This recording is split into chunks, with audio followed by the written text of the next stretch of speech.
ರಾಜ್ಯ ಸರ್ಕಾರ ತನ್ನ ಕೆಲಸವನ್ನ ಮರೆತಿದೆ. ಸರ್ಕಾರಕ್ಕೂ ಬರಗಾಲಕ್ಕೂ ಯಾವುದೇ ಸಂಬಂಧವಿಲ್ಲ ಎಂಬಂತಿದೆ. ಬಾಗಲಕೋಟೆಯಲ್ಲಿ ಬಿಜೆಪಿ ರಾಜ್ಯಾಧ್ಯಕ್ಷ ವಿಜಯೇಂದ್ರ ಸರ್ಕಾರದ ವಿರುದ್ಧ ಹರಿಹಾಯ್ದಿದ್ದಾರೆ. ಬಿಜೆಪಿ ಹಾಗೂ ಜೆಡಿಎಸ್ ಶಾಸಕರ ಕ್ಷೇತ್ರಗಳಿಗೆ ಅನುದಾನ ಇಲ್ಲ. ಸಿಎಂ ಅಲ್ಪಸಂಖ್ಯಾತರಿಗೆ 100 ಕೋಟಿ ಬಿಡುಗಡೆ ಮಾಡ್ತಾರೆ. ಆದರೆ ರಾಜ್ಯದಲ್ಲಿ ರೈತರ ಪರಿಸ್ಥಿತಿ ಅರಿವಾಗ್ತಿಲ್ಲ.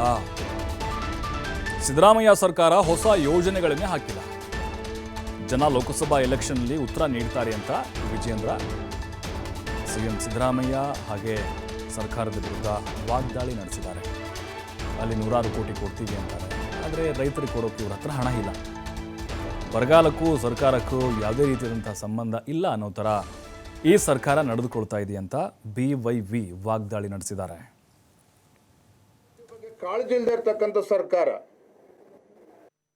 ಇದು. ರೈತ ವಿರೋಧಿ ಸರ್ಕಾರ, ಬಡವರ ವಿರೋಧಿ ಸರ್ಕಾರ, ಕಿಂಚಿತ್ ಅಭಿವೃದ್ಧಿ ಬಗ್ಗೆ ಕಾಳಜಿ ಇಲ್ಲದೆ ಇರತಕ್ಕಂಥ ಸರ್ಕಾರ.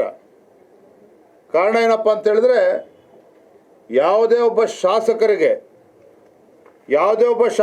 BJP ಶಾಸಕರ ಬಗ್ಗೆ ನಾನು ಮಾತಾಡ್ತಿಲ್ಲ, ತಪ್ಪು ತಿಳ್ಕೊಬೇಡಿ ನೀವು.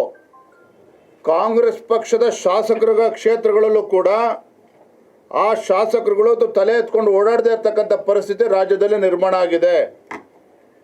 1 ರೂಪಾಯಿ ಅನುದಾನನೂ ಕೂಡ ಆ ಶಾಸಕರುಗಳಿಗೆ ನೀಡಿಲ್ಲ. ಭಾರತೀಯ ಜನತಾ ಪಾರ್ಟಿ JDS ಪಕ್ಷದ ಶಾಸಕರ ಕ್ಷೇತ್ರಗಳಿಗೂ ಕೂಡ ಅಭಿವೃದ್ಧಿಗೆ 1 ರೂಪಾಯಿ ಕೂಡ ಅನುದಾನವನ್ನು ಇವತ್ತವರೆಗೂ ನೀಡಿಲ್ಲ. ಬದಲಾಗಿ ರಾಜ್ಯದಲ್ಲಿ ರೈತರು ರಾಜ್ಯ ಸರ್ಕಾರ ಬರೋಕ್ಕೆ ಸ್ಪಂದನೆ ಮಾಡ್ತದೆ ಅಂತ ಹೇಳಿದರೆ, ಅದನ್ನು ಬಿಟ್ಟು ಮಾನ್ಯ ಮುಖ್ಯಮಂತ್ರಿಗಳು ಹೇಳ್ತಾರೆ ಅಲ್ಪಸಂಖ್ಯಾತರಿಗೆ 10,000 ಕೋಟಿ ಕೊಡ್ತೇನೆ ಅಂತ ಹೇಳ್ತಾರೆ.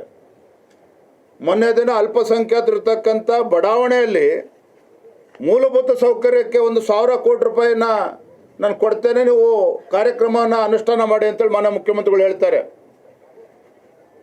ನಾವು ಇದನ್ನು ವಿರೋಧ ಮಾಡ್ತಿದ್ದೀವಿ ಅಂತ ಅಲ್ಲ. ನಿಮ್ಮ ಆದ್ಯತೆಗಳೇನು? ರೈತರು ನಿಮ್ಗೆ ಆದ್ಯತೆ ಅಲ್ವಾ? ಬಡವರು ಇವತ್ತು ಆದ್ಯತೆ ಅಲ್ವಾ? ರಾಜ್ಯದಲ್ಲಿ ಇವತ್ತು ಅಭಿವೃದ್ಧಿ ಕೆಲಸಗಳು ಅಂತಕ್ಕಂಥದ್ದು ಆದ್ಯತೆ ಅಲ್ವಾ? ಈ ಸರ್ಕಾರ ಬಂದು ಇಷ್ಟು ತಿಂಗಳಲ್ಲಿ ಒಂದು ಹೊಸ ಯೋಜನೆಯೂ ಕೂಡ ಘೋಷಣೆ ಮಾಡಿಲ್ಲ.